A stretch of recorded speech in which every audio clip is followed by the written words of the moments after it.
नमस्कार दोस्तों, कैसे हो आप सब। YouTube channel thinks by India में आपका दिल से स्वागत है। क्रोध ही व्यक्ति का जीवन बदल देगी, गौतम बुद्ध की ये कथा। इस कथा में ये बताया गया है कि क्रोध को कैसे पालना सीखे। चलिए वीडियो को शुरू करते हैं। एक दिन गौतम बुद्ध अपने शिष्यों के साथ एकदम शांत बैठे हुए थे। उन्हें इस प्रकार बैठे हुए देख शिष्य चिंतित हुए कि कहीं वह अस्वस्थ तो नहीं है।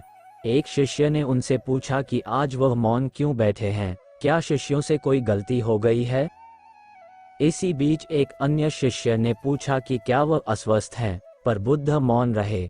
तभी कुछ दूर खड़ा व्यक्ति जोर से चिल्लाया, आज मुझे सभा में बैठने की अनुमति क्यों नहीं दी गई है। बुद्ध आंखें बंद करके ध्यान मग्न हो गए। वह व्यक्ति फिर से चिल्लाया, मुझे प्रवेश की अनुमति क्यों नहीं मिली। इसी बीच एक उदार शिष्य ने उसका पक्ष लेते हुए कहा कि उसे सभा में आने की अनुमति प्रदान की जाए। बुद्ध ने आंखें खोली और बोले, नहीं, वो अछूत है, उसे आज्ञा नहीं दी जा सकती। ये सुनकर शिष्यों को बड़ा आश्चर्य हुआ।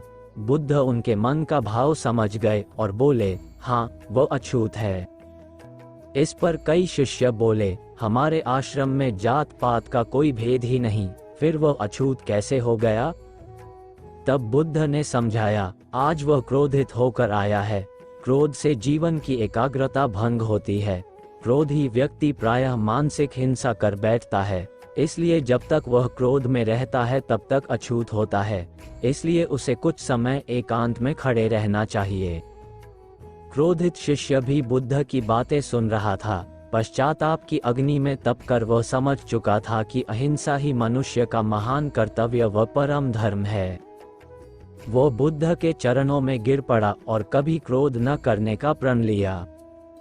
शिक्षा आशय यह है कि क्रोध के कारण व्यक्ति अनर्थ कर बैठता है और पश्चाताप उसे बाद में होता है, जिसका कोई लाभ नहीं मिलता। इसलिए हमें क्रोध नहीं करना चाहिए।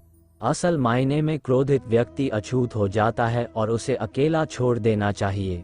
क्रोध करने से तन, मन और धन तीनों की हानि होती है। क्रोध से ज्यादा हानिकारक कोई और वस्तु नहीं है। तो दोस्तों, कैसी लगी आपको ये जानकारी? आप हमें कमेंट सेक्शन में जरूर बताना। अच्छी लगी हो तो इस चैनल को जरूर सब्सक्राइब कर लेना। तो चलिए मिलते हैं नेक्स्ट कहानी में, तब तक के लिए अपना ध्यान रखें। धन्यवाद।